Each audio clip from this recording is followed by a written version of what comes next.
Qala al-mu'allif rahimahullah ta'ala wa nafa'ana bihi wa bi ulumi fid dharain amin. Langsung kita membuka pada inti sari kitab fikih ya. Itu halaman 47 ya. Itu ada halamannya kan? 47 di foto. Ya, kita mulai. Itu adalah ini kita sudah mulai masuk untuk mempelajari tentang apa itu ilmu fikih ya. Jadi sebelum kita mengenal lebih detail nantinya ya, kita akan membahas ya apa itu fikih dengan secara spesifik ya, secara detail dulu. Karena setiap sesuatu itu kalau ingin mendapatkan hasil yang maksimal ya, kita harus mengetahui akan apa yang akan kita ketahui tersebut, apa yang akan kita bahas, dan apa tujuan yang kita bahas. Nah, itu semua nanti tersebut dalam mabadi'u ilmil fikih, yaitu kata pengantar ilmu fikih. Nah, gitu ya. Mabadi'u ilmil fikih itu kata pengantar ilmu fikih, akan menjelaskan tentang arti fikih itu apa. Apakah secara bahasa atau secara istilah ataupun secara syaratnya nanti. Lalu nanti akan dibahas apa yang akan dibahas di dalam ilmu fikih nantinya. Lalu nanti apa yang akan dibahas tentang bukan ya. Nanti siapa penemu utama ilmu fikih nanti, ya. Lalu nanti yang dibahas apa faedahnya dan apa hukumnya mempelajari ilmu fikih. Nah, nanti semua ini akan kita kupas di dalam kitab ini ya secara jelas. Ya, kita mulai ya. Qala al-mu'allif rahimahullah taala, bismillahirrahmanirrahim, dengan nama Allah yang maha pengasih lagi maha penyayang. Mabadi'u ilmil fikih. Dapat kalau halaman itu? Ya, di HP-nya masih dikirim fotonya ya. Ya, ini kata pengantar ilmu fikih. Faqala fihal allamatu Sabbanu rahimahullah taala.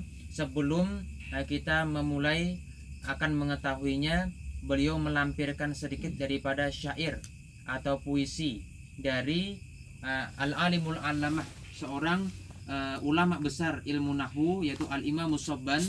Di dalam syairnya menyebutkan inna mabadi'a kulli fannin asyarah al-haddu wal mawdu'u thumma tsamarah wa fadluhu wa nisbatun wal wadi wal ismul istimdadu hukmu syari masailu wal ba'du bil bagdi kitafa wa mandaral jami'a haza syarafa.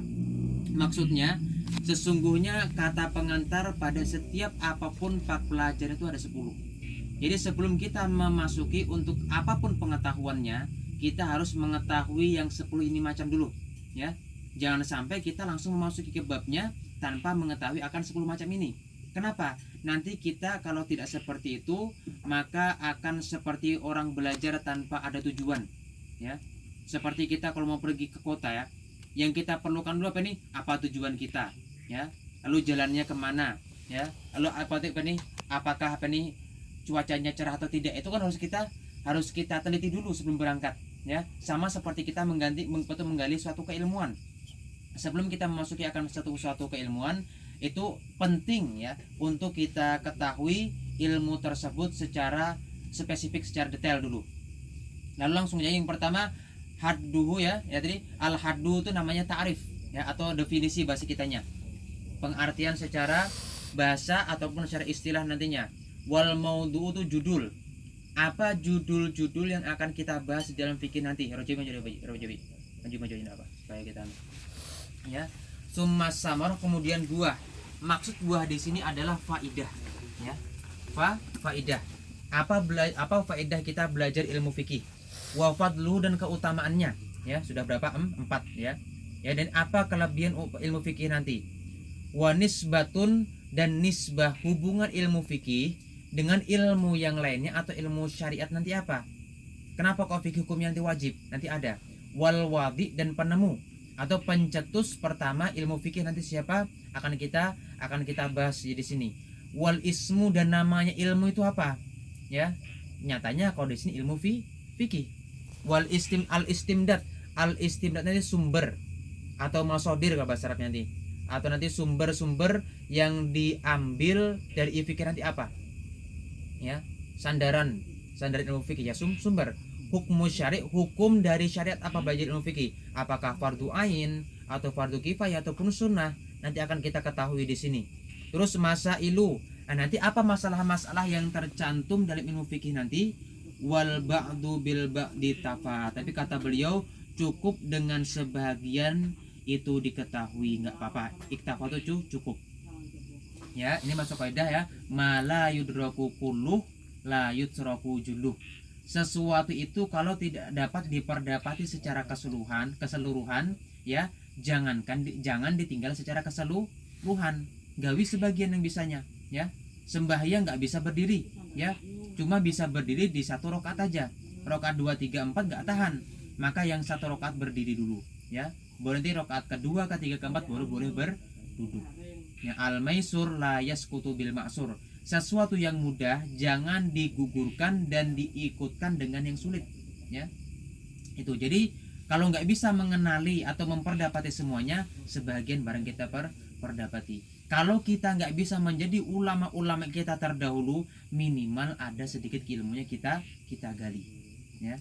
Jangan sampai mentang-mentang kita nih kerja mencari nafkah, sama sekali nuntut ilmu nggak ada waktunya, kosong. Nah nanti termasuk orang yang tidak cerdas ya, karena sesuatu yang tidak dapati semua dengan keseluruhan itu jangan ditinggalkan secara keseluruhan. Harus ada kita sebagian untuk memperdapati, untuk melengkapi. Syukur-syukur kalau bisa mau menyempurnakannya.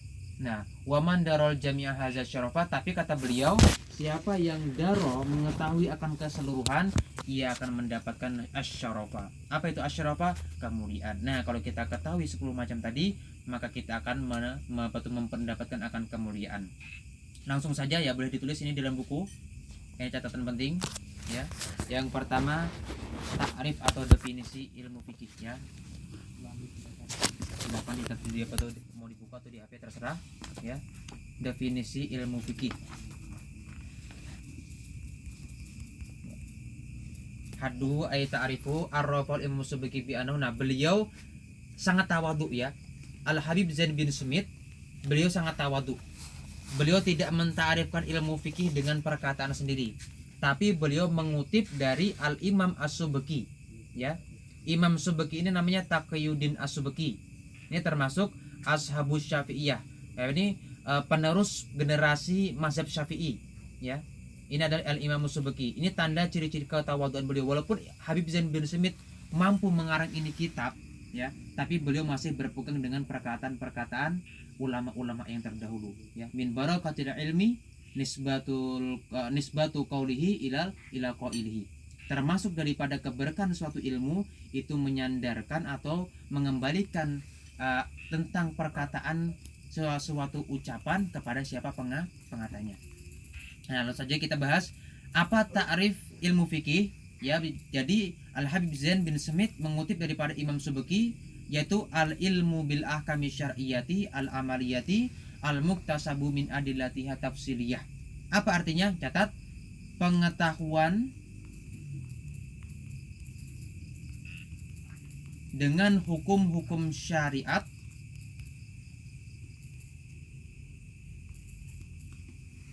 secara tindakan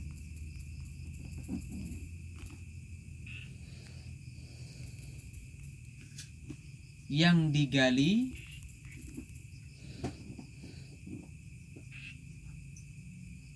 dari dalil-dalilnya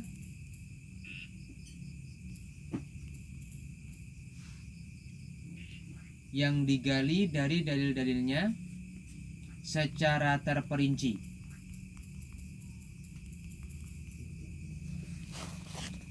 Nah, lalu kita bahas ya.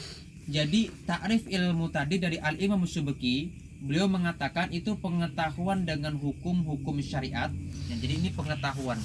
Kalau kita pahami bahwasanya fikih ini pengetahuan, maka siapapun yang Allah Ta'ala berikan akal sehat akan mampu memaham. Karena ini fikih pengetahuan. Lain kalau bukan pengetahuan ya. Seperti ilmunya Allah Ta'ala itu bukan pengetahuan, makanya kita nggak bisa mengetahuinya. Nah, karena fikih ini tadi adalah ilmu ya, ilmu yaitu bersifat dengan pengetahuan, yang sesuatu yang dapat diketahui, maka ilmu ini bisa kita pahami. Siapapun yang belajar, asalpun ia memiliki akal sehat, maka ia akan paham ilmu fikih. Tidak ada kendala fikih tidak dapat dipaham ya. Ilmunya tentang apa? Ilmu banyak. Ada ilmu tentang ya dunia akhirat, tapi bil ahkami syar'iyyati, itu dengan hukum-hukum syariat. Jadi ilmu yang kita bahas nanti dalam fikih itu ilmu yang berkaitan dengan hukum-hukum syariat. Apakah hukum secara zohiriyah ataupun batiniyah. Cuman kalau fikih ini lebih cenderung kepada perkara zohir. Kalau batin apa? Niat nanti dibahas. Nggak ada tasawuf bahas niatnya. Nanti ada cuma sedikit ya, lebih cenderung kepada perbuatan-perbuatan zohir ya. Nanti itu. Lalu jadi apakah hukum itu juga kepada bentuknya itu berhubungan dengan Tuhan kita Allah Subhanahu wa taala ataukah berhubungan dengan manusia dan makhluk, bahkan kepada hewan ya, kepada makhluk yang lainnya, bahkan kepada alam ya. Itu akan digali di dalam ilmu fikih, seperti bagaimana kita akan menghidupkan hutan, bagaimana hukum tentang menebang hutan atau menebang pohon tanpa ada tujuan, nanti akan kita bahas di kitab fikih semuanya. Jadi semua amaliyah kita akan diatur di ilmu fikih, karena Imam Al-Ghazali ya berkata di dalam kitab Al-Ihya Ulumuddin ya, itu memperincikan dasar-dasar manusia ini dua macam ya. Ada tindakan dan ada ucapan ya. Dan keduanya ini tadi memiliki hukum. Apakah tindakan dan ucapan kita tadi berkaitannya kepada Allah Subhanahu wa taala atau kepada selain Allah taala? Ya makhluk ya. Lalu semua itu tadi dibagi menjadi beberapa macam, akhirnya sampai lahirnya ilmu fikih. Nanti ada namanya ilmu mukasyafah, ada ilmu muamalah. Nah, ini ilmu mukasyafah itu ilmu yang didapatkan setelah kita mengamalkan isi syariat, yaitu ilmu ya seperti ilmu kasyaf atau ilmu orang yang mendapatkan bentuk rahasia atau ma'rifat daripada Allah Subhanahu wa taala. Jalannya apa? Al ilmul muamalah dulu. Jadi sebelum kita ingin mendapatkan ilmu muamalah, kita harus mengamalkan ilmu sebelum kita ingin mendapatkan ilmu mukasyafah, kita harus mengamalkan ilmu muamalah. Ilmu muamalah ini ilmu yang untuk diamalkan, amaliyah, tindakan. Apakah kita kepada Allah Ta'ala atau kepada makhluk. Lalu ilmu amaliyah ini tadi atau ilmu muamalah tadi dapat didapatkan dengan cara belajar. Lain ilmu mukasyafah itu laduni ya, langsung dapat daripada sisi Allah Subhanahu wa taala. Jadi jangan bermimpi mau dapat ilmu mukasyafah, mau dapat ma'rifat kalau nggak ngaji ilmu fikih. Imam Ghazali aja mensyaratkan, beliau yang sangat luar biasa keilmuannya, hujjatul Islam, dalil orang Islam. Itu gelar beliau, dalil bagi orang Islam. Dan qutbul ilm, gelar beliau adalah itu kutubnya atau ini suatu pakar atau tokoh utama dalam keilmuan itu Al-Imam Ghazali. Karena jarang ya ulama itu menggabung antara ilmu syariat dengan ilmu hakikat. Tapi Al-Imam Ghazali dapat menggabungkan ilmu syariat dengan ilmu hakikat. Makanya lahirlah kitab Ihya Ulumuddin ya. Itu ya. Makanya Imam Ghazali disebut qutbul ilm. Pokoknya paling tahu hanya masalah keilmuan itu Imam Ghazali. Ya, itu tadi. Ini nanti akan kita bahas semua akan hukum-hukum yang ada di fikih nanti. Jadi fikih ini jalan sebagai mendapatkan ma'rifat ya, karena tujuan kita lahir di dunia ini adalah mengenal Allah Ta'ala dengan cara beribadah. Wa ma khalaqtul jinna wal insa illa liya'budun, dalilnya kan. Nah, lalu ilmu dengan hukum-hukum syariat yang secara tindakan tadi ya. Lalu ini dikaitkan lagi al-muktasabu yang digali dari dalil-dalil yang terperinci. Ini difahami atau mengeluarkan akan ilmu usul fikih. Ini mengecualikan ilmu usul fikih. Karena usul fikih tadi memang itu ilmu dengan hukum-hukum syariat secara amaliyah, tetapi dalilnya digali secara bukan terperinci. Maksudnya secara global, secara ijmal. Contohnya, ada suatu undang-undang al-umuru bimaqasidiha. Setiap perkara itu harus didasari dengan tujuan-tujuannya ya. Lalu dengan yang undang-undang tersebut lalu itu kan secara umum, namanya juga undang-undang. Ini sesuatu kasus yang mengumumi, yang tersusun di bawahnya atau di bagian-bagian itu akan beberapa afrod atau satuan yang banyak. ya, seperti kita ketuhanan yang Maha Esa, kemanusiaan yang adil dan beradab dan seterusnya. Itu apa nih? Mencakup semua isi undang-undang 45. Itu kan? Sama dengan ilmu fikih. Nanti ada nanti apa nih? Al umur bimaqasidiha, ya. Setiap perkara harus didasari dengan niat tujuan-tujuan tertentu. Jadi apapun ibadah kita, ya, itu wajib kita dasari dengan niat. Apakah sholat, puasa, zakat, haji dan sebagainya. Atau contoh yang lain, ada suatu undang-undang, ya, dalam kaidah bahasa Arab itu nanti apa? Al-amru yufidul al-amru liifadatil wujub.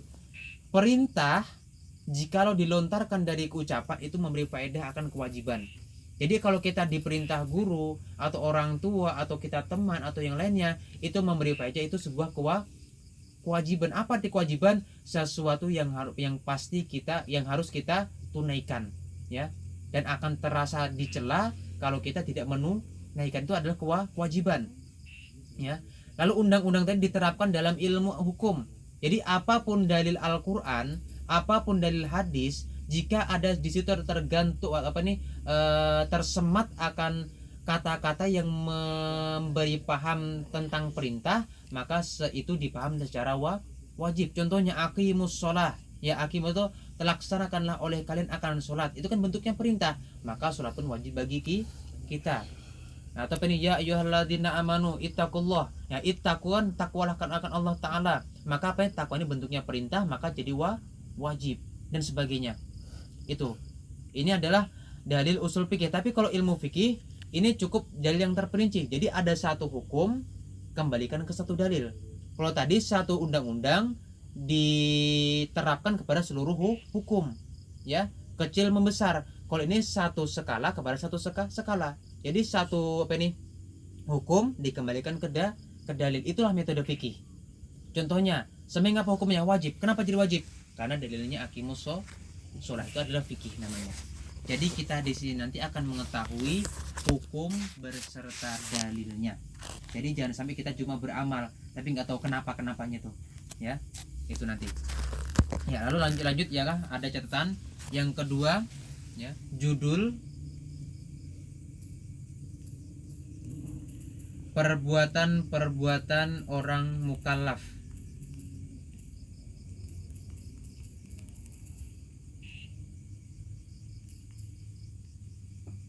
Ya. Sekarang judul yang akan kita bahas dalam fikih itu nanti adalah perbuatan orang mukallaf. Apa itu mukallaf? Mukallaf ini sekalonya diartikan itu yang paling minimalnya 2, balik dan berakal, ya. Selain balik tapi berakal. Balik apa? Ia sudah memenuhi umur untuk mendapatkan beban dalam syariat, ya. Apakah dengan cara balik nanti kalau laki-laki dengan cara mimpi basah atau keluar mani, atau nanti umurnya sampai 15 tahun. Kalau perempuan dengan umur haid, dengan sudah 40 haid atau keluar mani, atau dengan umur 15 tahun. Itu adalah definisi balik. Lalu apa itu berakal? Orang yang berakal ini adalah diartikan dapat memahami sesuatu, ya. Ibarat dikasihkan batu sama misalnya kurma, maka ia akan memilih kurma, makanya sudah dikatakan berakal. Nah, apabila telah memenuhi syarat balik dan berakal tadi, maka dikatakan mukallaf.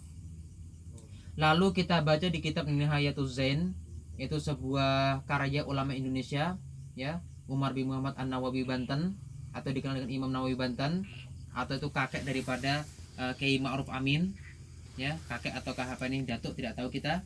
Nah, dan disebutkan dalam kitab Syarah Sitin, tapi versi Abdul Karim Al-Mapari Ad-Dimyati, itu ditambah dengan 2 lagi. Selain balik dan berakal, ditambah dengan selamat panca indera, atau pendengaran dan penglihatan, ya. Jadi kalau orang dilahirkan sudah dengan keadaan buta dan tuli, maka hukum syariat itu tidak ada lagi padanya, ya. Kalau ada orang lihat foto lahir buta dan tuli, maka ia tidak dibebankan hukum syariat. Itu nanti. Tapi kalau buta aja nggak tuli masih dapat, karena ini bisa dapat ilmu dengan pendengaran. Atau tuli aja tapi nggak buta, ya, maka ya tetap wajib. Karena apa? Ia bisa mendapatkan ilmu dengan cara melihat. Lalu yang keempat, yang terakhir, bulughud dakwah, sampai dakwah. Jadi ketika suatu ajaran Islam telah sampai kepada suatu penjuru, maka penjuru tersebut yang menganut agama Islam maka mendapatkan kewajiban atau beban-beban hukum syariat. Tapi misalnya jalan-jalan ya kah, sampai ke tengah hutan ketemu dengan Dayak pedalaman, nggak ngerti dengan bahasa kita dan kita nggak mengerti dengan bahasa mereka, maka mereka itu tidak mendapatkan hukum pembebanan daripada syariat. Mereka itu disebut orang yang ahlul fatrah. Apa itu ahlul fatrah? Kosong daripada agama. Tidak kita nilai dia itu masuk surga dan tidak kita nilai dia itu masuk neraka. Urusannya kepada Allah Subhanahu wa taala. Ya. Ini sama seperti kita hubungan atau mulahakkan dengan zaman sebelum Nabi diutus menjadi rasul. Sebelum Nabi berumur 40 tahun, itu semuanya disebut zaman fatrah ya. Kita tidak dapat memberikan apakah yang hidup di zaman Nabi dan sudah meninggal dan wafat sebelum Nabi diangkat sebagai rasul, mereka itu masuk surga atau neraka, kita tidak dapat membicarakannya. Kita tauqif, kita serahkan itu perkara Allah Ta'ala. Jangan membahas apakah orang tua Nabi masuk surga atau neraka, jangan membahas ya, karena itu namanya bid'ah ya, bid'ah atau sayyi'ah. Makanya kalau kalau mau membahas juga, ambil sesuatu yang sangat hati-hati, yaitu masuk surga ya. Itu dengan itu fatwa yang hati-hati. Jangan sampai kita memfatwakan dengan yang tidak hati-hati, yang ceroboh, yaitu masuk neraka. Itu hukumnya bisa berdosa. Yang pertama, jahat adab dengan Nabi. Yang kedua, apabila pendapat tersebut salah, maka akan dipertanggungan jawab kepada seluruh pengikut-pengikutnya nanti. Jadi yang aman, tauqif, kita tidak membahas. Makanya kalau kita saksikan kayak seperti Al Ustadz Abdul Somad beliau masih membahas, tapi guru beliau orang Sumatera tuh siapa? Nah, termasuk kajian ilmu fikih beliau andai kata ditanya itu beliau marah dan tidak membahas. Itu perkaranya hanya kepada Allah Subhanahu wa taala. Nah, jadi kalau kita mau aman, ikutilah mazhab salafus soleh. Mazhab salafus soleh tidak membahas sesuatu yang tidak dibahas di zaman Nabi. Ya, itu ya. Jadi jangan sampai membahas lagi nanti orang tua Nabi masuk neraka surga, itu hukumnya bid'ah. Setiap bid'ah adalah sesat. Paham kah? Jadi aman, jangan dibahas. Kalau mau membahas juga, ambil hukum yang berhati-hati, yaitu masuk ke syurga. Karena ada sebuah pandangan hukum itu adalah sangka baik ya. Sama kita bersangka baik dengan manusia. Kalau benar dapat pahala, kalau salah nggak dapat dosa. Tapi kalau sangka jahat, kalau bujur jadi apa? Kalau benar jadi gibah, kalau salah jadi fitnah. Ya. Makanya paling nyaman tuh sangka baik sudah dalam agama ini. Ya. Tapi sangka baik ini letaknya di hati. Adapun tingkah laku kita tetap kita lakukan syariat. Ada misalnya anak nggak mau sembahyang, kita perintah. Ya. Ada misalnya guru andai kata melakukan sesuatu kemaksiatan, ini kita tegur. Karena ini adalah sesuatu yang harus diamalkan secara. Kalau gurunya tahu maka nggak bakal marah, atau minimal bertanya, wah Syekh kenapa sampai mengganggu ini, tolong jangan rusak hati kami. Seperti itu caranya ingin menghadapi. Jangan sampai langsung kita nilai itu nggak baik, itu salah. Nah itu nggak boleh. Tapi yang nggak boleh ditegur cuma satu, syekh murabi itu nggak, dan murabi itu nggak banyak, cuma satu. Jadi kalau ada yang mengaku murabinya banyak, itu orang itu nggak benar. Karena murabi itu cuma ada satu. Ibarat murabi itu ada, itu cahaya ya. Ibarat guru murabi itu cahaya. Andai kata terkumpul dua cahaya ya, andai kata sama-sama terangnya juga ya, kita bingung milih yang mana. Andai kata terang satu sebutinya waktu redup, pasti kita mengikuti yang terang. Andai kata kita dan yang redup kita tinggalkan. Itu adalah syekh murabi. Jadi jangan gampangan ya kan mengaku syekh murabi. Syekh murabi itu pandangannya zahir dan batin, dapat menegur sesuatu yang tergelitik di hati kita ya. Contohnya seperti apa? Ada cerita daripada kitab Al-Kunuzul Ibadah dari negeri Yaman ke negeri apa itu ya kak, dapat menegur gurunya ya, dengan melempar sendal ya. Itu adalah murabi ya. Tapi kalau sekarang ya kak, apa tuh ngaku itu ada guru murabi saya, Oke, kalau kita artikan murabi secara bahasa nggak apa-apa, guru pendidik. Tapi kalau secara ahli tasawuf tuh sangat dicela, ya. Jangan mengaku murabi ya kah, melaku syekh aja itu sudah apa ini, sudah dapat tuduhan yang ya, yang sudah tidak bagus ya kah.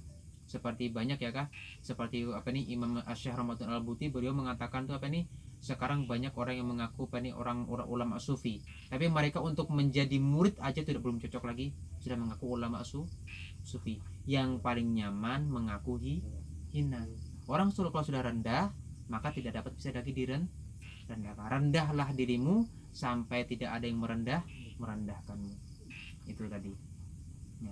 Ya, nanti akan kita bahas di sini nanti. Lalu selanjutnya boleh kita catat kembali tentang samaratuhu, faidah ilmu fikih. Faidah yang nomor 3.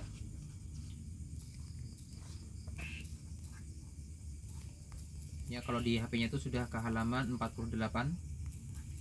Faidah ilmu fikih apa? Imtisalu awamirillahi wajtinabun nawahihi.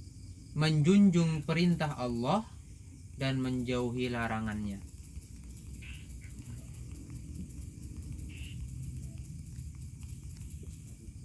Menjunjung perintah Allah dan menjauhi larangannya.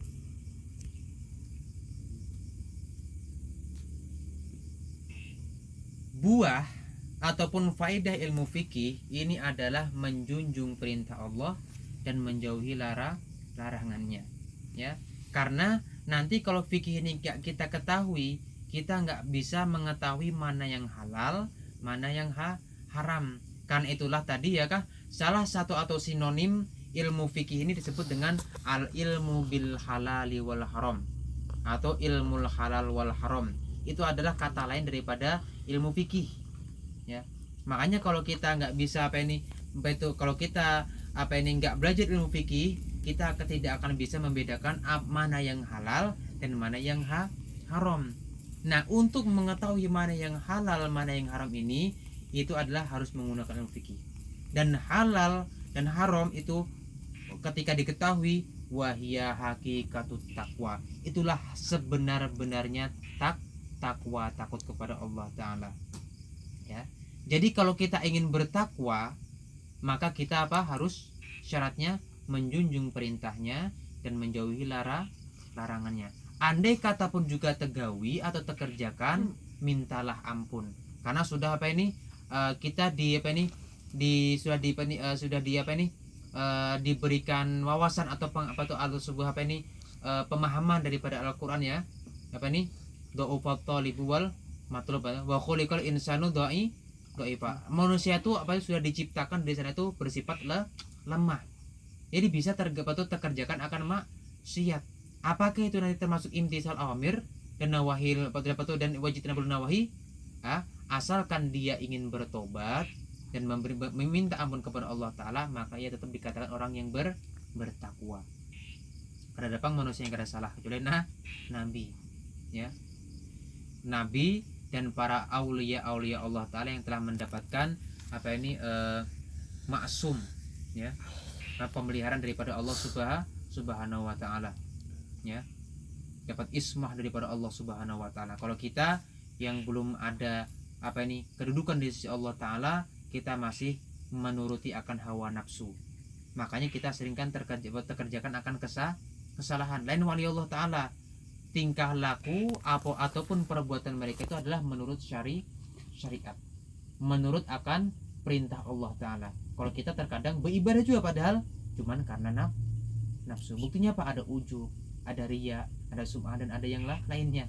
Itu karena nafsu. Tapi kalau dari Allah Ta'ala, maka ibadah kita akan bersih, ya, minallah billah ilallah, ya, dari Allah Ta'ala, dengan Allah Ta'ala, dan kepada Allah Ta'ala. Kembali juga semuanya kepada Allah Subhanahu wa Ta'ala, ini tadi. Nah, jadi kalau kita sudah menjadi wali Allah Ta'ala, maka bersih ibadah kita. Nah, kalau belum bersih ya sudah, cara dengan istighfar, mengaku dengan kelemahan kita. Allah lebih senang melihat hamba yang mengaku lemah daripada orang yang beribadah tapi sombong, ini tadi.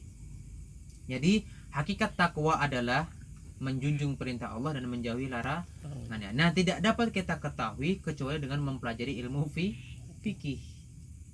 Nah, jadi jangan bilang bertakwa, jangan bilang soleh kalau belum bisa belajar ilmu fikih. Wabiha tahsulu sa'adatud darain, dan berkat takwa ini nanti atau akibat efek yang kita lakukan ketika kita bertakwa adalah hasil oleh keberuntungan ad-daraini, dua negeri, negeri dunia dan negeri akhirat. Di dunia kita selamat daripada tuntutan-tuntutan dunia. Misalnya andai kata kita nggak sholat, kita nggak andai kata kalau di Arab nih ya, kalau nggak sholat kita selamat daripada hukum pancung leher. Cuma kalau di sini nggak ada gitu kan, itu kalau di akhirat nanti apa, selamat daripada api neraka. Intinya keberuntungan di dua dunia ya. Tujuan yang paling utama bagi seorang muslim adalah selamat dunia akhirat. Makanya guru-guru kita ketika kita minta, wahai betul guru doakan saya, apa beliau, mudahan kita selamat dunia akhirat. Itu yang paling saya dengar, yang akan guru-guru saya yang sering lontarkan. Doanya cuma satu, semoga kita selamat dunia akhirat. Ini satu doa yang pendek tapi mencakup seluruh akan isi apa yang kita inginkan ya. Tercakup dalam apa? Robbana atina fid dunya hasanah wa fil akhirati hasanah wa qina adzabannar. Itu kesimpulannya apa? Selamat dunia akhirat. Jadi perbanyak baca doa itu ya. Lalu habis ya. Lalu yang keempat, boleh dicatat kembali, keutamaan.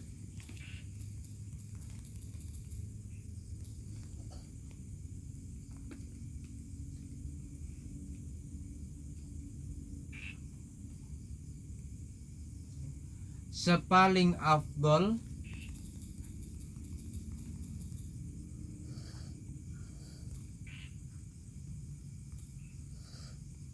dari ilmu-ilmu setelah ilmu tauhid.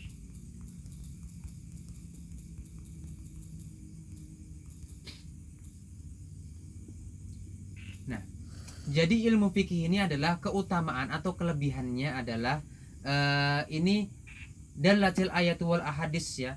Banyak ayat-ayat Al-Quran ataupun hadis-hadis yang sahih itu menunjukkan bahwasanya ilmu fikih adalah sepaling afdol daripada ilmu-ilmu setelah ilmu tauhid. Jadi ini adalah peringkat kedua setelah kita mempelajari ilmu tauhid. Karena tanpa tauhid kita tidak akan percaya fikih. Kalau kita nggak percaya sama Allah Ta'ala, apakah lagi percaya sama hukumnya? Kan seperti itu. Jadi kita percaya dulu Allah Ta'ala, baru kita belajar akan hukumnya. Semakin kuat kepercayaan kita kepada Allah Ta'ala, maka semakin kuat juga kita belajar ilmu fikih. Karena kaitan fikih adalah, ini adalah sesuatu yang lahir daripada ilmu tauhid. Ya, mengerti? Ya, terus yang kelima bisa ditulis kembali, hubungan berhubungan dengan ilmu-ilmu syariat.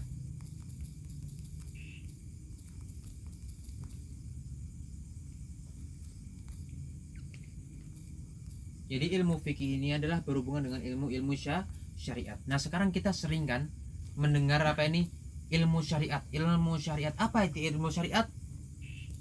Nah, sekarang kita ketahui, syariat itu adalah diambil dari kata-kata syara'a yashra'u syara'an. Ya. Arti syara'a adalah memasuki. Ya. Arti syara'a adalah memasuki. Lalu diambil dan dibuatkan makna secara istilah syariat itu adalah masyara'ahu syari minaddin, ya. Atau bahasa kitanya sesuatu yang memasukkan akannya, ya, memasukkan akannya daripada agama. Maksudnya ini sesuatu yang dibuat oleh Allah Ta'ala daripada agama yang masuk dari zaman Nabi. Jadi Allah Ta'ala masukkan agama ini ketika zaman Nabi, maka disebut syariat Nabi Muhammad. Nah, itu awal-awal kata-kata syariatnya adalah apa ini? Masukan daripada Allah Ta'ala kepada Nabi lalu sampai kepada kita. Nah, sekarang kita sudah tahu ilmu syariat. Lalu kita bahas tentang wadi'uhu, penemunya, ya, pencetus, ya. Tidak boleh catat kembali, pencetus.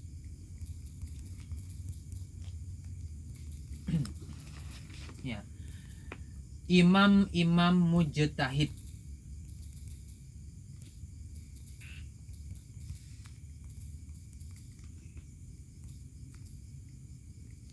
Jadi penemu ilmu fikih ini adalah imam-imam mujtahid, ya, yang kita kenali dan sampai hukumnya sampai saat ini cuma ada 4: Syafi'i, Maliki, Hanafi dengan Hambali.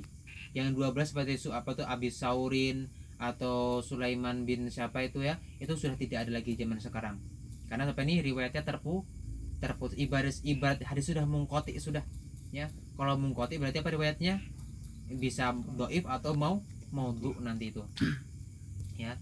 Lalu sedikit kita gali ya, kenapa kok fikih ini bukan kenapa ya, siapa ya kak yang lebih pertama? Kan imam 4 mazhab kan ada yang lebih terdahulu, ada yang terkemudian.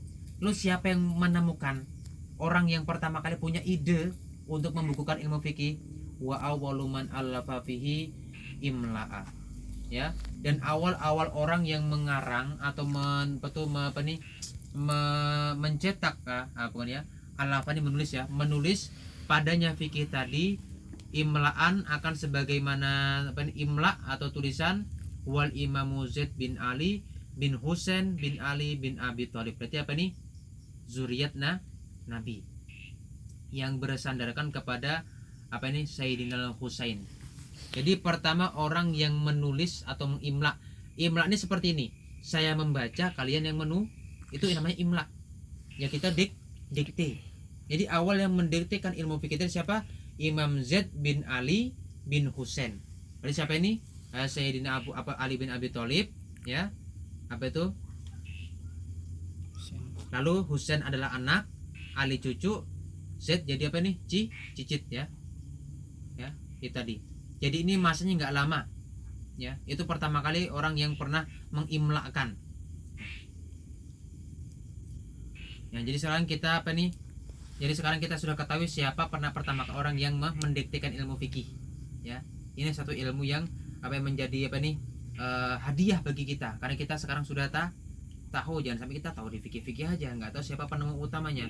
Radhiyallahu anhum ajmain. Intinya semua ilmu kita itu berdasarkan daripada Nabi Muhammad. Ya. Dan berkat zuriat Nabi juga itu ilmu kita bisa sampai kepada kita. Ya. Makanya cintailah ahlul bait.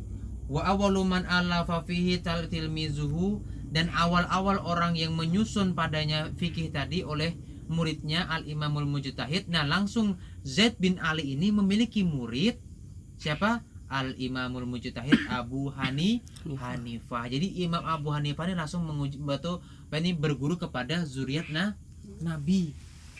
Ya. Berarti ilmu fikih kita ini nasab nisbahnya kemana? Kepada zuriat Nabi. Makanya kalau nanti ada tuh saya bacakan silsilah sanad kita yang kita ambil daripada Abu Ya Guru Syukur Mani Martapura ya, tentang fikih Hanafi sampainya kepada Sayyidina Ali bin Abi Thalib. Itu nanti. Berarti ini ilmunya mutasil kepada Nabi. Karena Sayyidina Ali bin Abi Thalib ini adalah seseorang yang selalu berada di dekat Nabi. Bahkan ini adalah termasuk orang yang diberikan akan Madinatul Ilm, pintu keilmuan di zaman Nabi. Makanya apapun fitwa disuruh bertanya kepada Sayyidina Ali. Ana Madinatul Ilmi wa Aliyun babuha. Itu kan saya kan, aku adalah pintu ilmu dan Sayyidina Ali adalah pintunya. Jadi kalau mau ngetok ilmu Nabi lewat Sayyidina Ali, dan fikih kita sampai kepada Sayyidina Ali. Berarti kita telah mengetuk pintu Nabi. Kalau kita dibukakan pahaman, maka kita akan mendapatkan isi ilmu yang ada dalam diri Nabi. Makanya harus bangga, kita harus alhamdulillah bersyukur karena kita ditunjukkan Allah Taala kepada pintu, ya kan. Jangankan mencari pintu rumah, mencari jalan kan ngalih ya kalau belum tahu jalannya. Ini sekarang sudah ditunjukkan pintunya, tinggal pemahaman lagi, dibukakan Allah Taala kada pintunya tuh. Ya. Banyak-banyak berdoa supaya diberikan pahaman Allahumma inna nas'aluka fahman nabiyyin wa hifzal mursalin wa ilhamal malaikatil muqarrabin ya birahmatika ya arhamar rahimin. Habis ya. Lalu yang ketujuh, nama. Ya. Ilmu fikih.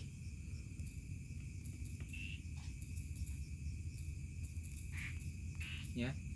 namanya ada ilmu fikih atau garis miring ilmu hukum syariat, garis miring ilmu halal dan haram. Nah itu sudah cukup. Ya, tambah lagi satu lagi supaya nyaman, atau furuuddin. Ya itu. Jadi supaya nanti kita nggak kaget kalau dengan istilah furuuddin. Ini adalah nama-nama yang dibuat untuk ilmu fikih. Ada ilmu fikih yang kita tahu kan cuma apa ilmu fikih kayak sekarang. Padahal ada kata lain yaitu ilmu hukum syariat atau ilmu halal dan haram atau furuuddin atau nanti al-fiqhul asghar ditambahkan. Nah, jadi karena dasar agama ada dua. Agama ini ada dua, ada usuluddin, dasar-dasar agama, dan ada furuuddin. Nah, ini termasuk fikih apa ini? Furuuddin. Makanya kalau ilmu furuuddin nanti pasti berbau khilafiyah, nggak lepas daripada khilafiyah. Makanya jangan kaget kalau belajar fikih apa ini guru asal fikih berkelahi ya pengetahuannya berkelahi pada hukum tapi satu tujuan kepada maksud seperti halal seperti haram intinya satu juga. Contohnya si A mengatakan memakai minyak haram itu adalah sunnah, si B mengatakan memakai minyak haram itu hukumnya makruh bahkan haram. Kenapa? Ya, sunnah ketika ingin sholat, ketika ingin berkumpul dengan jamaah dan yang lain-lainnya, dan haram atau makruh ketika apa ini? Ketika sedang berihram, itu kan? Nah itu beda di mana? Beda di alasan. Makanya nanti ada hukum, ada kaidah al hukmu yaduru ma'al illah wujudan wa adaman. Ilmu itu beredar dengan alasan ada dan tiadanya. Adanya alasan akan menimbulkan adanya hukum. Tidak ada alasan maka menimbulkan akan ketiadaan hukum. Kenapa sholat? Karena masuk waktu. Kenapa nggak sholat? Karena nggak masuk waktu. Sudah masuk waktu. Kenapa kamu sholat? Karena masuk waktu dan sudah lengkap syaratnya. Kenapa nggak sholat? Karena haid. Nah kan ada alasannya. Jadi kalau kita mengaji sampai ke hukum, nggak mencari alasan kenapa fikihnya, maka menimbulkan apa? Fanatik menimbulkan apa? Provokasi. Provokasi menimbulkan apa? Perpecahan. Jadi apa? Penyebab atau penyakit utamanya apa tadi itu? Belajar ilmu tidak beserta alasannya. Ini akan menimbulkan perpecahan umat. Makanya kalau jadi ulama jangan tanggung menanggung ya kah? Mandikin tanggung kada nyaman kalau ya, masak nasi setengah masak kada nyaman kalau ya napa setengah masak nyaman mangga bener ya kada. Nah itu tadi. Lalu sumbernya ya yang ke-8 sumber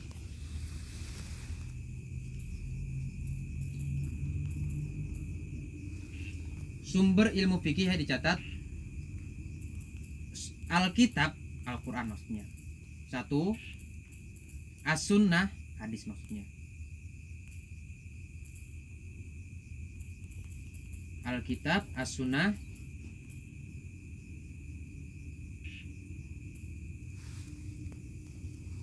Ijma yang ketiga, dan yang terakhir Qiyas. Alkitab maksudnya ada Al-Quran. Jadi nanti fikih nanti akan dikembalikan sebagian ke Al-Quran dalilnya. Yang kedua As-Sunnah, fikih nanti banyak dikembalikan ke hadis ya.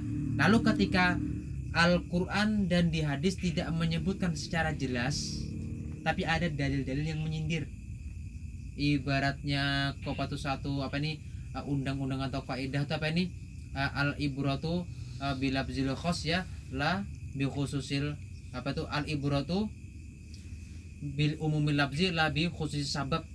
Nanti di Al-Quran tuh nah diambil lalu dijadikan dalil ijma atau dalil qiyas. Seperti apa ini masalah zakat ya. Di Arab kan Nabi kan cuma menyebutkan akan asyair itu gandum, nggak ada al-arus beras ya. Berarti kalau di Indonesia nggak wajib beras zakat, tetap wajib. Kenapa? Memakai analogis itu qiyas. Diteliti kenapa? Karena gandum ini adalah makanan pokok. Ketika beras memiliki alasan makanan pokok, maka sama juga hukumnya wajib berzakat. Itu tadi. Dan yang lain-lainnya.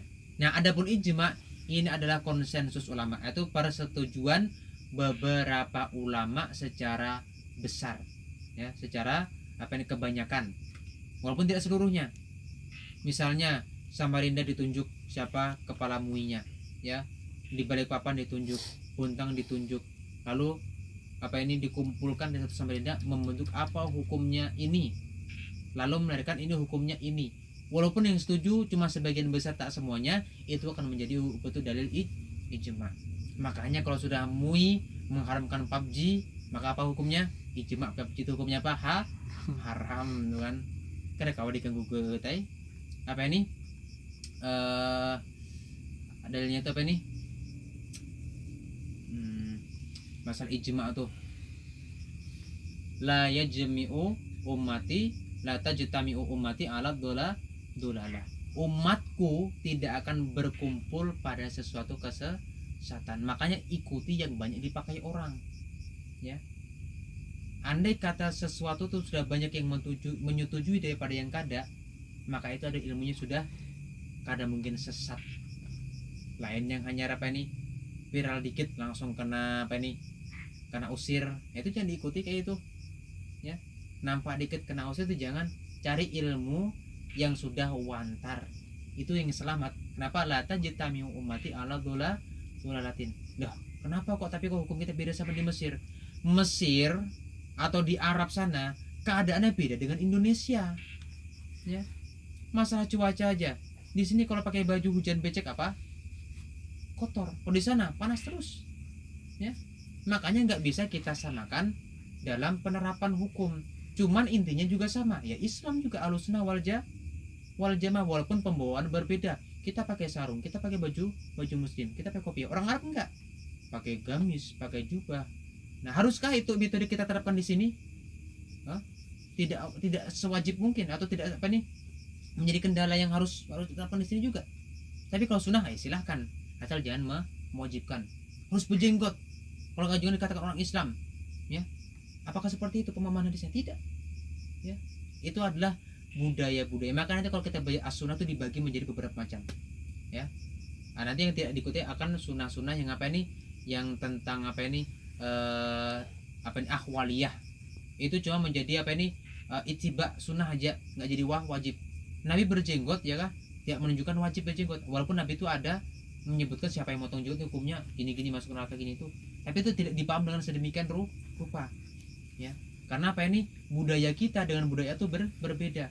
Cadar juga, apakah wajib diterapkan di Indonesia? Tidak, karena kita Asy-Syafi'iyah, apalagi kita lebih ke Imam Syekh Al-Bulkinikah yang memfatwakan bahwasanya nggak apa-apa kelihatan telapak tangan dengan muka, karena di Indonesia ini penerapannya lebih sulit. Hukum republika dicampur dengan agama. Lain kalau kerajaan, lain daripada agama, itu bisa dicampur. Nah, makanya tidak bisa kita memasukkan budaya Arab 100% ke Indonesia, ya. Begamis dicakan belatan kita baju ya kada. Nah, tapi kalau sunnah itu tergantung masing-masing. Siapa yang ingin melakukan terserah, itu hak masing-masing. Tapi jangan sampai kita menekan orang lain untuk mewajibkannya. Yang penting tidak melanggar syariat. Itu dulu. Memakai sunnah itu syaratnya apa? Tidak melanggar syariat. Percuma pakai sunnah tapi melanggar syariat. Contohnya mau nyium hajar aswad, apa caranya? Nyewa askar, akhirnya orang yang lagi top ditubrukinya, ada yang jatuh, ada yang kesakitan. Nah, itu punya sunnah diambil dengan cara yang tidak benar. Itu banyak itu kasus-kasusnya, ya. Jadi jangan sampai kalau memakai sunnah juga pikirkan dulu, apakah ini ada resikonya besar ataukah kecil, baru kita lakukan. Jangan sampai bertindak dulu baru kita mikirkan resikonya, terlambat namanya, ya. Habis, ya.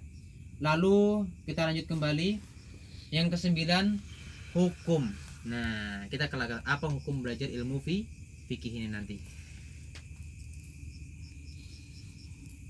Jadi hukumnya ini, ya, ada 3 macam. Cuman saya sebutkan di sini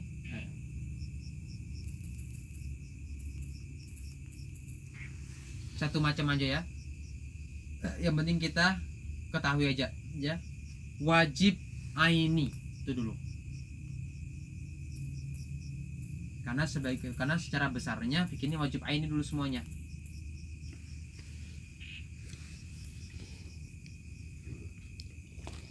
Ya. Lalu apa ini? Fil qadri alladzi tatawaqqafu alaihi, kepada ukuran yang atau kadar yang bergantung atasnya apa ini, tentang sihatul ibadah. Jadi tentang kesahihan ibadah itu hukumnya wajib aini.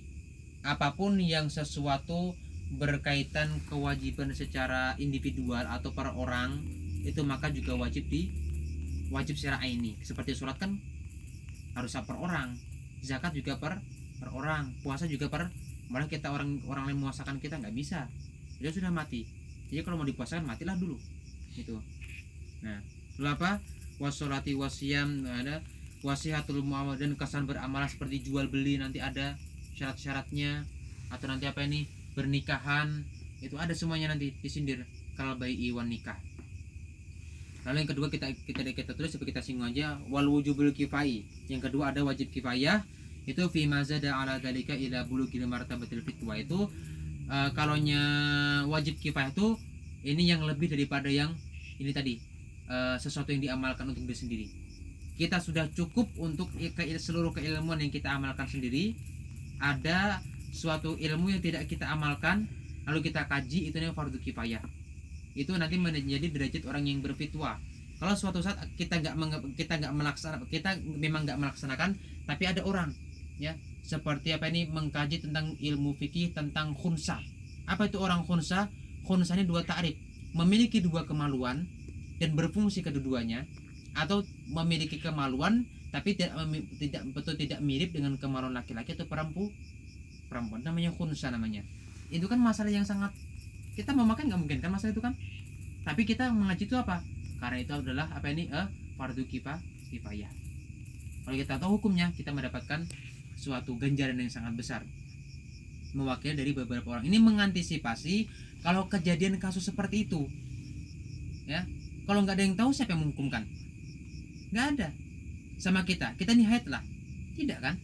Tapi kita tetap wajib kifayah belajar ilmu haid. Nanti ketika kita ada punya adik atau kakak atau sudah punya istri, kita kan akan belajar ilmu haid kepada yang melakukan yang memiliki haid nanti ya. Itu hukumnya fardu kifayah juga. Nah, paham kah?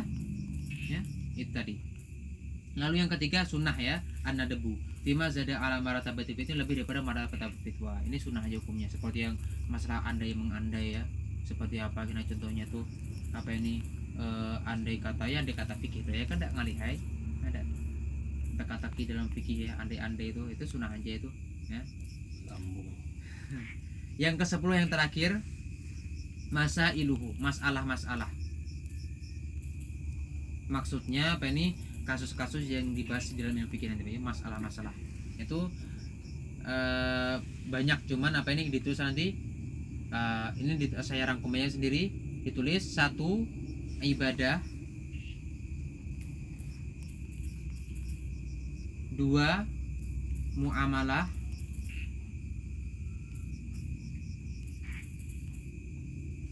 3 munakahah,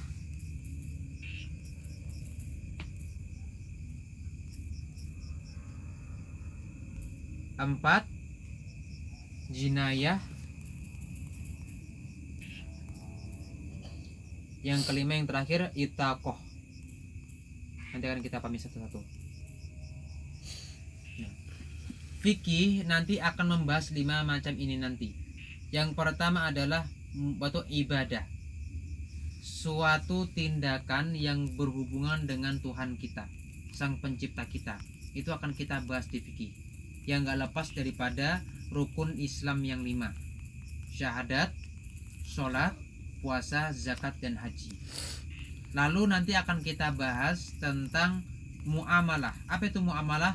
Muamalah adalah sosialisasi, atau apa ini, interaksi kita dengan makhluk sesama, atau sesama makhluk. Hubungan kita dengan sesama makhluk itu namanya muamalah. Bagaimana kita berjual beli, bagaimana kita sewa menyewa, bagaimana kita upah mengupah, bagaimana kita cara jual beli untuk memesan atau online, dan yang lain-lainnya ya.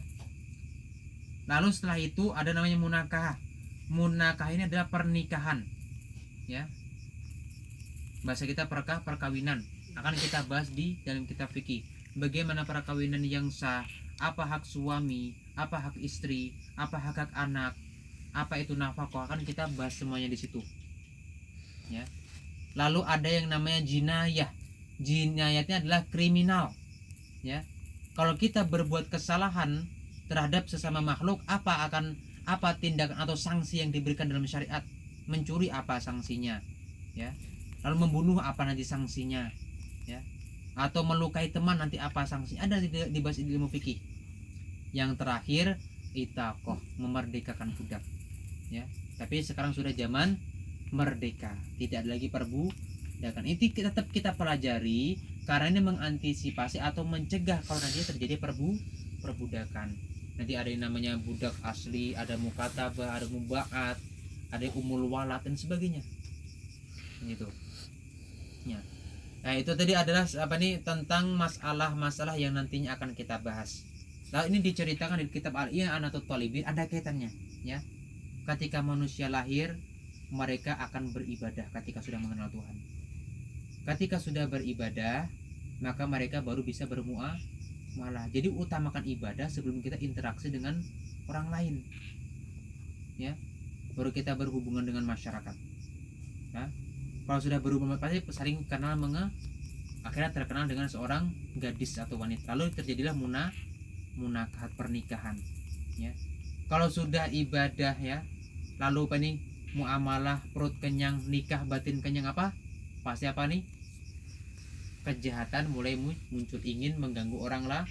Makanya dibentuklah hukum ini tadi, jinayah atau kriminal.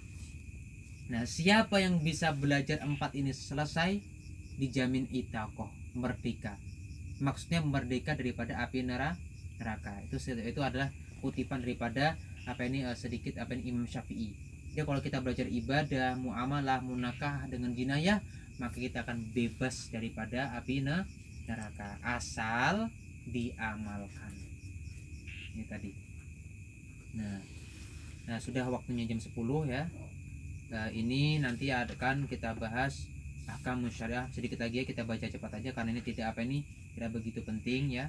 Al-ahkamu syariah itu hukum-hukum syariat yang qasimun hukmu syar'i ila qismain. Jadi hukum syariat itu ada terbagi 2. Ya, hukum Allah Ta'ala itu ada terbagi 2.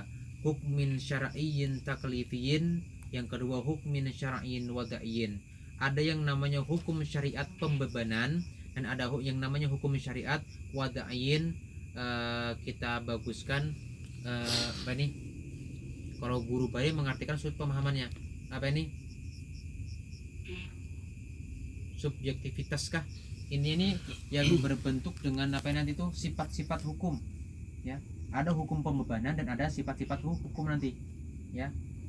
Lalu kita ketahui al-hukmu syar'iyyu taklifiyyu, hukum syariat pembebanan itu wa khitabullah. Itu adalah pesan atau titah daripada Allah Ta'ala al-muta'alliqu, yang berhubungan bi af'alil mukallifin, dengan segala perbuatan-perbuatan orang mukallaf. Jadi hukum taklif atau pembebanan ini kaitannya sama orang mukallaf. Semua hukumnya itu hukum taklifin namanya. Wayang qasimu ila khamsata aqsamin, dan lalu hukum taklif tadi, hukum pembebanan ada terbagi 5. Al fardu 1, was sunnah 2, wal haram 3, wal makruh 4, wal mubah 5. Apa itu fardu? Fardu adalah ma yusabu ala fi'lihi, bukan di sini. Apa saja? Ma yusabu ala fi'lihi wa yu'aqabu ala tarkih. Fardu itu adalah sesuatu yang diperbuat mendapat pahala dan ditinggalkan mendapat dosa. Atau ada lain yang mengatakan al fardu ma la budda min fi'lihi, ya. Sesuatu yang tidak harus digawi atau dikerjakan, itu namanya fardu. Nah, kalau as-sunnah ini tidak, ya.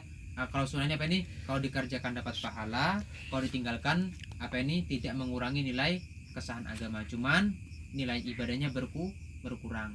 Kayak sembahyang nggak pakai doa iftitah itu nilainya berkurang, ya. Nah, asalkan sembahyang fardu, ya. Kalau sunnah, kalau disunahkan dengan takhfif seperti sembahyang sunnah rakaat subuh tuh nggak usah pakai itu, iftitahnya seadanya aja, itu nggak apa-apa karena sudah ada izin daripada syariat untuk meringankan. Nabi sembahyang sholat sunat rukuk subuh waktu pendek kita panjang itu namanya kita tidak mengikuti sunnah namanya. Jangan terbalik ya kah, kalau sholat sunat subuh panjang ya, kenapa ya kah, karena subuh ini kan banyak apa ini yang lihat ya kah. Pertama, wah ini orang rajin ke subuh. Yang kedua, wah ini ibadahnya apa tuh ya. Tapi kalau sudah sholat sunat zuhur apa, ringkas karena kuyuhan dibalik ya kah ya. Lalu wal haram, nah haram ini apa tadi, apa nih, malabudda minhu min tarkih ya, sesuatu yang wajib ditinggalkan, ini namanya haram. Kalau dikerjakan mendapat dosa, kalau ditinggalkan mendapat pahala imtisalan asal, karena menjunjung perintah Allah ya. Meninggalkan juga kenapa, misalnya kenapa nggak judi, nggak ada duit, itu bukan imtisal namanya ya. Kenapa nggak berzina, nggak ada binian yang hendak, nah itu namanya apa ini, itu namanya tidak imtisal, tidak apa itu menjunjung perintah Allah Ta'ala. Makanya kalau kita ingin meninggalkan suatu maksiat, itu di dalam hati kita berniat karena ini perintah Allah Ta'ala, itu menjadi pahala nanti. Kalau kita niatkan seperti itu, maka tidak akan menghasilkan pahala ya.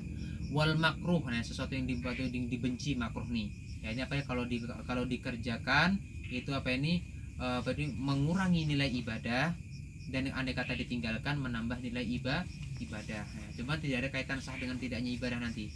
Wal mubah, nah kalau mubah ini nanti apa, itu sesuatu yang dikerjakan silahkan dan tidak juga silahkan.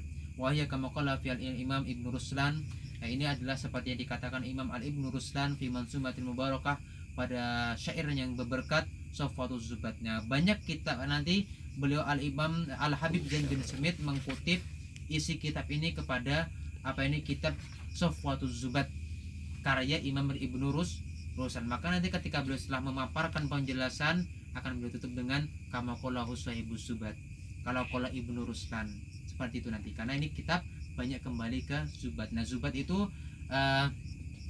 biasanya dihafal ya pada setiap apa ini, pesantren yang berbasis akan ilmu fikih ya, seperti di mana di Lirboyo atau nanti di Mekah di Suratnya itu dihafal. Tapi kalau untuk program yang seperti di Mesir itu tidak dihafal, itu masing-masing aja ya, karena Zubat ini banyak loh yang seperti apa ini, di Dalwa tuh menghafal juga Zubat ya, seperti itu. Nah, Zubat ini adalah syair tapi berkaitan dengan ilmu fikih. Yang paling marak atau yang paling wantar di telinga kita apa, seperti enggak, yang ini banyak orang hafal ya kah, wa kullu man bi ghairi ilmin ya'malu amaluhu marudatun la datuk, itu ya yang kita hafal ya kah. Itu potongan saya daripada kitab Zubat ya, itu banyak diceramahkan di mana-mana syair tersebut. Yang lainnya nggak hafal, makanya nggak diceramahkan tuh kan. Nah, cuma kalau ini disimu semua apa, ahkamu syara'illahi sab'un untuk kesamu, al-fardu wal mandubu wal muharramu warabiul makruhu smama ubih wasadisul batilu waqtin bis sahih. Nah, ahkamu syar'illah, hukum syariat Allah, sab'un 7, tuksamu telah dibagi. Al-fardu fardu, wal mandub sunnah, wal muharram haram, warabi al makruh yang keempat makruh, summa ma'ubih kemudian apa yang dibolehkan. Yang keenam al batil. Nah, yang keenam ini beliau tadi mengatakan, Al Habib Zain bin Smith mengatakan 5. Tapi kalau Al Imam Ibnu Ruslan di dalam Zubatnya mengatakan 7.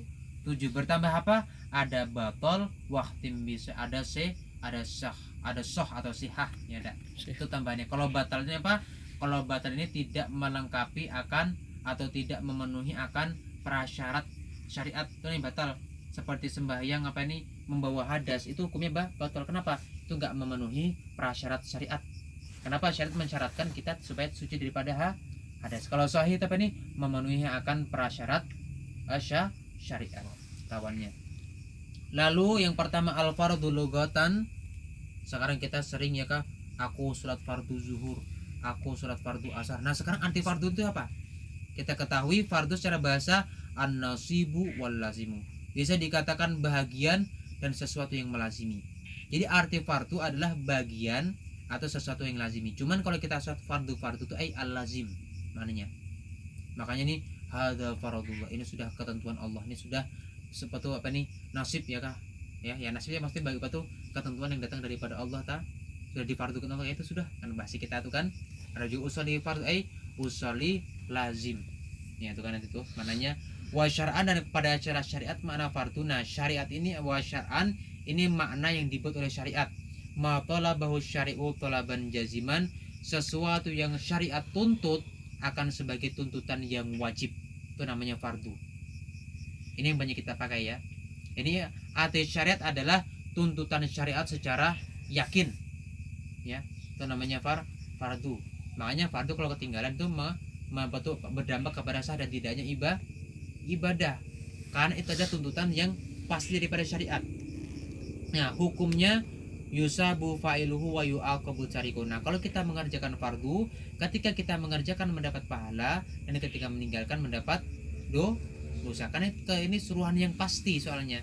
Nah, muradifatuhu, nah ini sinonim atau kata lain daripada fardu bisa itu khamsatun, ada 5 macam. Wa al maktub, jadi jangan berkelahi. Jadi ini maktub, ini fardu, sama aja maknanya ya. Yang kedua wal wajib itu fardu, wal rukun, wal lazim, wal mutahattim. Ya, ini ada 5 sinonim bagi kata-kata fardu. Yang kita sering dengar apa? Fardu dengan wajib dengan rukun aja. Maktub jarang, lazim jarang, mutahattim juga jarang. Lalu selanjutnya, halaman selanjutnya 50 ya. As-sunnatu lugatan. Sunnah pada secara bahasa kan ini sunnah Nabi ya. Apa arti sunnah? Jangan sampai kita mengatakan tanpa kita ketahui maknanya. Sekarang arti sunnah itu apa? As-sunnah secara bahasa kita adalah at-thariqah, itu jalan. Makanya kayak ini sunnah, ini jalan Nabi. Berwudu itu sunnah Nabi, berarti jalannya Nabi. Ada sunnatul awwalina wal akhir. Ini sudah sunnah orang dahulu dan orang yang kemudian. Jadi sunnah itu maknanya jalan ya. Sunnahnya dari Samarinda ke Makroman di mana? Ya itu sudah betul, ada kata pengen aneh-aneh itu kan ya. Nah, lalu apa ini wasyar'an, dan makna sunnah pada syariat adalah matalabahu syar'u talaban ghaira jazim. Ini tuntutan daripada syariat tetapi tuntutannya tidak pasti. Seperti ada kata hendaklah. Nah, hendaklah itu kan tidak pasti ya dalam perintah nanti itu. Seperti apa ini, siapa yang sudah berwudu melakukan sholat 2 rakaat maka hendaklah ia berwudu memperbarui wudu. Kan hendaklah itu kan boleh memperbarui, boleh kah? Kada itu tentukan tidak pasti. Karena lafaz itu bukan amar ya, cuman fi'il mudhari yang disertai akan lamun amri. Itu bukan makna amar nanti. Hukmuhana, hukumnya sunnah apa? Yusabu fa'iluhu imtisalan. Ya, jadi diberikan akan pengerjanya akan batu pahala. Tapi imtisal. Kenapa kamu ke masjid? Karena aku ingin sembahyang sunnah jamaah. Kenapa berjamaah? Karena disuruh Tuhan, disuruh sama syariat. Kalau kenapa ke masjid ya sekalian nanti gosip ya, itu enggak ya. Atau kenapa ke masjid? Daripada waktu kosongnya di rumah enggak ada kerjaan, itu namanya enggak dapat pahala sunnah. Jadi harus syaratnya imtisalan. Karena apa ini? Karena Allah Ta'ala ya. Wala yu'aqabu ala tarikuha wala yu'aqabu tarikuha, dan tidak diberikan dosa kepada orang yang meninggalkan sunnah. Muradafatuha ya. Muradifatuha bisa juga. Nah, ini sinonimnya sunnah apa? Sab'atun, ada 7 macam. Jadi kata lain sunnah ada al-mandub ya, al-mustahab, wal hasan, wal muraghabu fi, wa tatawwu, wan nafilah, wal fadilah. Itu namanya kata lain sunnah. Ya, dan itu semua terdapat dalam Al-Qur'an dan hadis nantinya. Yang ketiga al-haram. Apa itu haram? Al-haram sering kita bicarakan. Lalu apa artinya? Lugatan pada secara bahasa kita adalah al-mahdhur. Itu sesuatu yang ditegah. Itu namanya haram. Makanya apa ini? Ada apa ini? Hadis ya kah? Man apa? Yang khawfatu haulal hima ya. Yushiku ayudkhilahu kah? Itu apa itu? Nah, ini siapa yang apa ini? Berkeliling di keliling pagar, dia ditakutkan ia akan masuk ke pagar. Nanti batu masuk ke kaidah al-harim betul yu'to hukum ma huwa harimun lahu ya. Sesuatu yang dicegah itu apa nih? Sesuatu yang penegah itu diberikan akan hukum yang dicegah. Misalnya ya kah? Apa ini? Ada memiliki batasan tanah ya. Ada namanya pagar ya. Pagar itu apa ini? Mepet dengan tanah kita. Nah, pagar itu namanya harim. Karena itu mencegah daripada tanah kita dengan tanah orang lain bersatu, namanya harim. Ya, bicara haram ya, ini namanya pencegah. Jadi pagar ini tadi kalau kita rusak itu hukumnya juga nggak boleh. Kenapa? Karena itu ada hukumnya tanah orang sebelah, dan orang sebelah pun nggak boleh juga merusak pagar itu. Kenapa? Karena dia juga hukumnya punya pagar kita. Al harim hukum huwa harimun lahu, nanti seperti itu nanti fikihnya.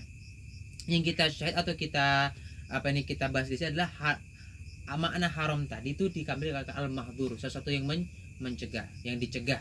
Nah, wa syar'an, tapi pada kacamata syariat maknanya mana anu syari'un nahyan jazim, itu larangan daripada syariat akan larangan yang pasti, larangan yang jelas.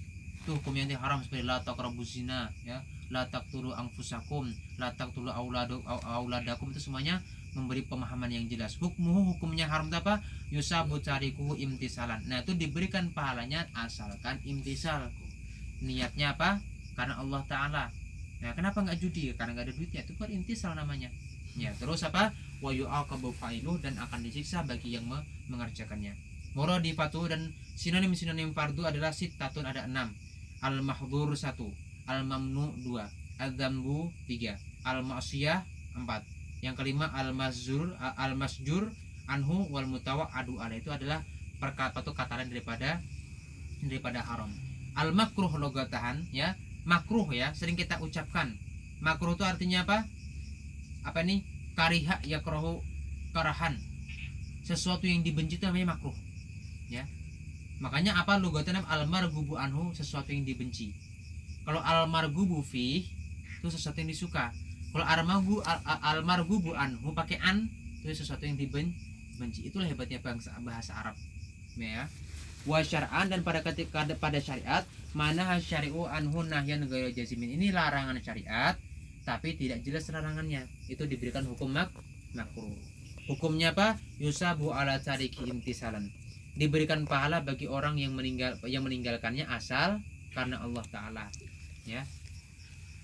Wala yu'aqabu ala fi'lihi, dan tidak disiksa atas mengerjakannya. Kenapa? Karena larangannya tidak jelas. Yang kelima al-mubah. Nah, apa itu mubah? Lugatan, yang mubah itu pada bahasa al-jaiz, itu boleh, ya. Boleh itu ya boleh digawi, boleh kada, itu kan. Nah, wa syar'an, dan secara bahasa maka natarkuhu wa fi'luhu ala sawa, menggawinya, mengerjakan ataupun tidak itu sama aja, tidak ada bedanya, boleh, ya. Hukumnya mubah apa? La yusabu fa'iluhu wa la yu'aqabu tariku, itu tidak diberikan pahala bagi orang yang mengerjakan dan tidak diberikan dosa orang yang meninggalkannya, illa melainkan biniyatis sholihati fayusabu. Kalau perkara mubah, perkara yang boleh-boleh saja seperti makan, tidur, dan yang lainnya, kalau kita niatkan dengan sesuatu yang berkaitan dengan ibadah, maka akan menimbulkan pahala sunnah. Kenapa makan? Niatnya karena menguatkan beribadah, makan menjadi dapat pahala. Kenapa tidur? Supaya semangat, supaya aku bisa semangat dan rajin sembahyang, sehat badannya, menjaga kesehatan, memelihara daripada titipan Allah Ta'ala, menjadi pahala sunnah dan lain-lainnya. Jadi asal pakai nih. Nah, inilah perbedaan orang yang alim dengan orang yang jahil.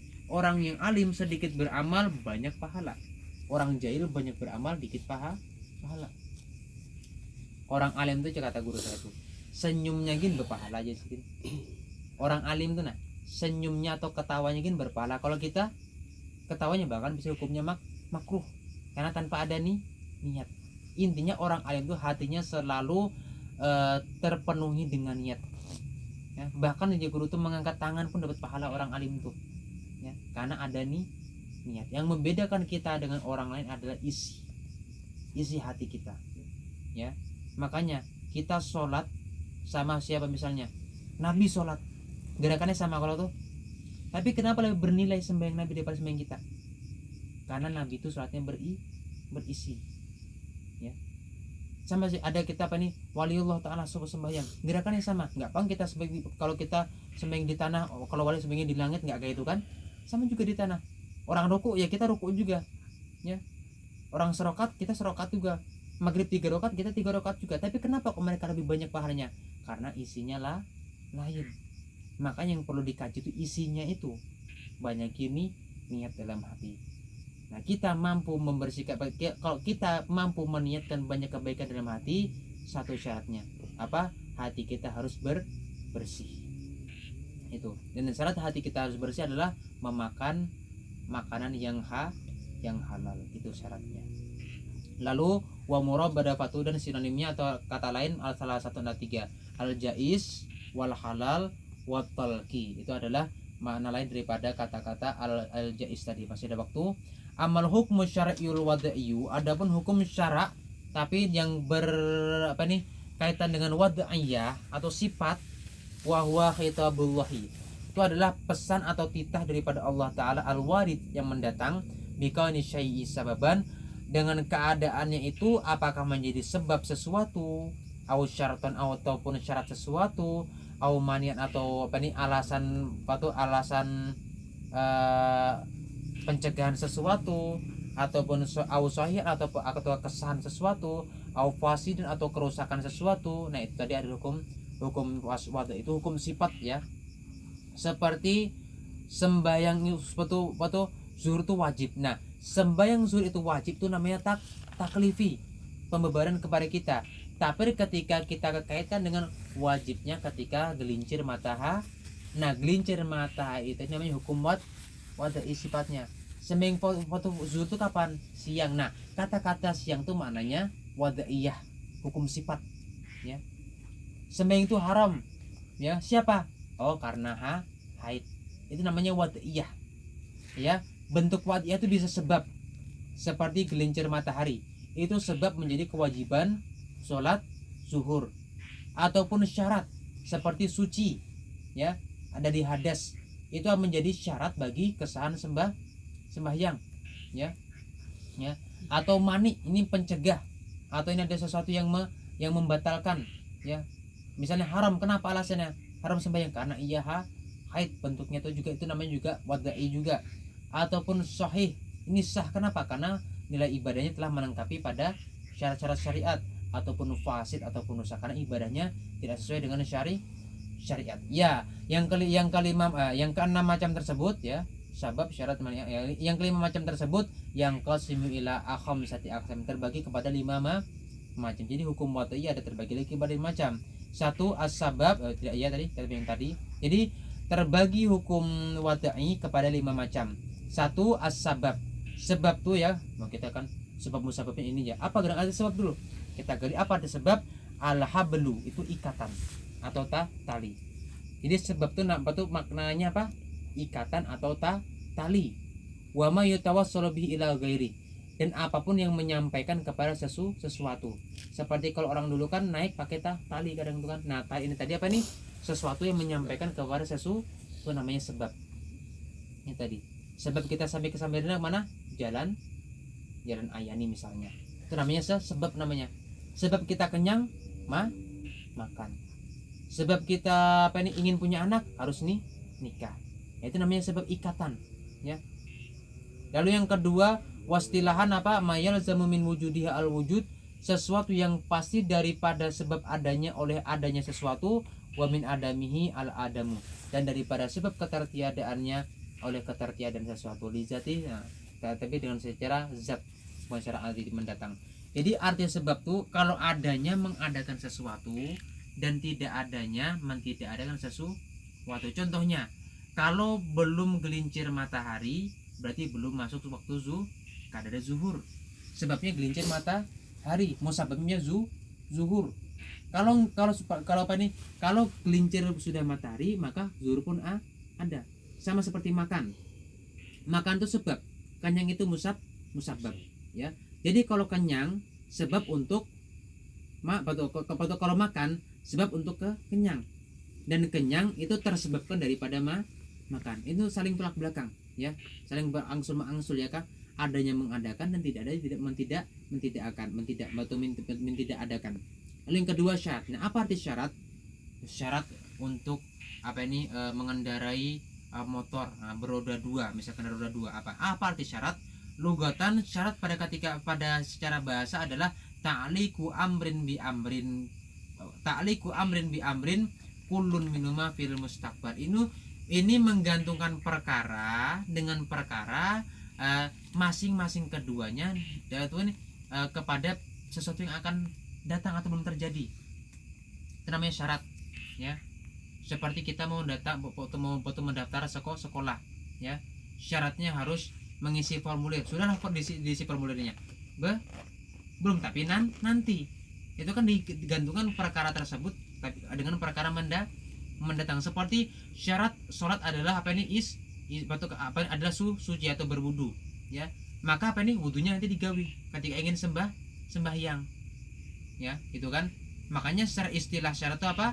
Wastilahan mayal zamu min adamihi al adamu wala yalzamu min wujudihi al wujudu wala adamu lidati. Nah, ini sedikit berbeda. Sesuatu yang memastikan dari ketiadaannya oleh tiada. Nah, tidak adanya syarat mentidakadakan sesuatu yang disyaratkan, dan tidak pasti ketika adanya syarat mengadakan sesuatu yang disyaratkan. Seperti sembahyang syaratnya berwudu. Kalau mau bawa sembahyang wajib berwudu. Jadi kalaunya tidak ada wudu, maka tidak ada sembahyang. Tidak adanya syarat ini membuahkan tidak ada yang disyaratkan. Tidak ada wudu maka tidak ada sembahyang. Tapi pastikah setiap orang berwudu pasti sembahyang? Tidak. Itu namanya syarat. Jadi tidak adanya mentidakadakan sesuatu, tapi ketika adanya belum pasti mengadakan sesuatu. Paham gak itu? Itu arti syarat. Lalu selanjutnya al-mani. Mani itu penegah. Lugotan al-hajiz sama penegah. Jadi al-mani maknanya penegah. Awil ha'il atau ya itu penegah juga. Baina syai'aini antara sesuatu, dua sesuatu. Ini namanya al-mani. Makanya pintu itu dinamakan al-mani, al-hajiz. Kenapa? Pintu itu menegah daripada dua ruangan, ya. Dan secara istilah wasilahan mayal zamumin wujudihi al adam wa min adamihi al wujud. Nah, kalau ini sesuatu yang memastikan daripada adanya oleh ketertiadaan. Ini kebalikan sebab tadi, ya. Adanya mentiadakan sesuatu dan ketiadaannya mengadakan sesuatu. Wal adami dzati. Contohnya, ya. Tidak ada haid itu mewajibkan puasa Ramadan, ya. Tapi kalau ada haid itu tidak mewajibkan puasa Ramadan. Adanya mentidakadakan sesuatu. Ada haid maka mentidakadakan puasa Ramadan, ya. Tidak ada haid maka mengadakan puasa Ramadan. Itu al-mani. Nah, itu ya. Ini apa nih? Adanya malah mentidakadakan dan tidak adanya malah mengadakan. Yang keempat, as-sahih. Apa itu sahih? Sahih itu pada secara lugatan bahasa didus sakim. Ya, sahih itu lawan daripada apa itu sakit. Sembahyang kita ini sehat ya. Maksudnya tidak sakit, ya. Bahikam nih kendaraan sakit bener ya sini ya. Nah, itu kan bahasa kita. Luas secara istilahnya apa? Mastajma asyurutul mu'tabaratu fi. Itu sesuatu yang terkumpul syarat-syarat yang dianggap padanya. Jadi kalau sudah kita kerjakan sesuatu memenuhi prasyaratnya, maka itu kita dinamakan sehat, tidak sakit. Sawan akana ibadatan am muamalah, apakah ibadah ataupun muamalah. Yang kelima yang terakhir al-fasid, yaitu al-batil, itu yang sesuatu yang salah. Lugatan itu saja. Al-fasid itu lawanan sehat. Jadi sakit. Apa al-fasid itu? Rusak itu istilahan walladzi faqada ba'dha syurutis sihhati saun akana ibadatan am muamalah. Jadi ini sesuatu yang kehilangan satu saja daripada beberapa syarat yang dianggap tadi. Itu sudah menimbulkan apa itu cedera ibadahnya, apakah di ibadah ataupun tidak ibadah. Seperti kita berjual beli tidak ada syaratnya, atau apa nih, tidak ada rukun satu aja. Apa rukunnya? Barangnya tidak ada, ya. Aku berjual beli apa ini, misalnya ikan tuh di kolam, akad transaksinya di atas, misalnya 3, ya. Aku menjual ikan sekilo di kolam, ikannya belum diambil, itu hukumnya haram. Kenapa? Karena apa ini, barangnya belum muayyanah, belum dinyatakan, kecuali ambil dulu ikannya sekilo baru dijual, ya. Itu ya. Makanya apa ini, satu aja syaratnya, walaupun apa akadnya ada tadi kan, habis itu apalagi iwatnya gantiannya ada, ya. Lalu apa, orang yang patut berjualan saling berhadapan, cuma satu aja syaratnya apa, barang masih di kolam, luas kolamnya nih, ya. Atau yang sering itu apa ya kah, kena lamun sapi ikan melahirkan, ya kah, nih duitnya, nah aku beli duluan, itu baiul malakih, betul berjual akan janin yang masih di perut, itu kan belum nyata lagi tuh, transaksinya sudah duluan, itu hukumnya tidak sah, haram, maka uangnya itu wajib dikembalikan lagi. Kenapa? Barangnya masih dijanin, kecuali keluarkan dulu baru dijual, silahkan. Itu dalam ilmu fikih nanti akan kita satu aja rukun nggak ada, maka itu sudah menyebabkan seperti kita sembahyang, ya kan? Semuanya lengkap, satu aja apa nih, aurat terbuka, maka sembahyangnya tidak sah. Nah ini fasid itu satu aja syarat, maka itu sudah tidak sah. Tapi kalau yang saya tadi harus semua syarat, makanya satu, kalau nggak ada satu aja maka itu tidak sah. Nah alhamdulillah sudah tamat ya, wallahu alam bisawab. Nah kita akan masuki bab at-thaharah minggu depan insyaallah taala ya. Hadanallahu wa iyyakum ajma'in ala hadiniyah al-fatihah. Bismillahirrahmanirrahim. Rabbil alamin arrahmanir rahim maliki yaumiddin iyyaka na'budu wa iyyaka nasta'in ihdinas siratal mustaqim siratal ladzina an'amta 'alaihim ghairil maghdubi 'alaihim waladdallin. Bismillahirrahmanirrahim. Alhamdulillahirabbil alamin. Allahumma shalli wa sallim wa barik ala sayyidina Muhammad wa ala alihi wa sahbihi ajmain. Allahumma anfa'na bima 'allamtana rabbi 'allimna alladhi yanfa'una bi faqina wa faqih alana wa qurbatin lana fi dunya ma ahli uqud bi unta wa dzakar rabbi wafiqna wa fikum lima taratadi qawlan filan karam wa rizqil kula halalan da'ima wa akhila atqiya ulama nuhullah bila khair wa nufa kulla syarr rabbana asrana kulla syu'un wa akira bi ridha min kal uyun wa qadi anna rabbana kulla duyun qabla an ta'tiyana rusul manun waghfir wastur anta akram man satar wa suratullahi taghshal mustafa man da'a ilal haqqi wal wafa bi kitabin fihi lin nasi shifa wa ala alihi kiram musyrafah wa ala salim masabil ghura. Allahumma hdina bi hudaka waj'alna mimman yusari'u fi ridhak wa la tuwallina waliyan sibak wa la taj'alna mimman khalafa amraka wa asad wa hasbunallahu ni'mal wakil ni'mal maula wa ni'man nasir wa la haula wa la quwwata illa billahil aliyyil azim. Wa sallallahu ala sayyidina Muhammad wa ala alihi wa sahbihi wa sallam. Alhamdulillahi rabbil alamin.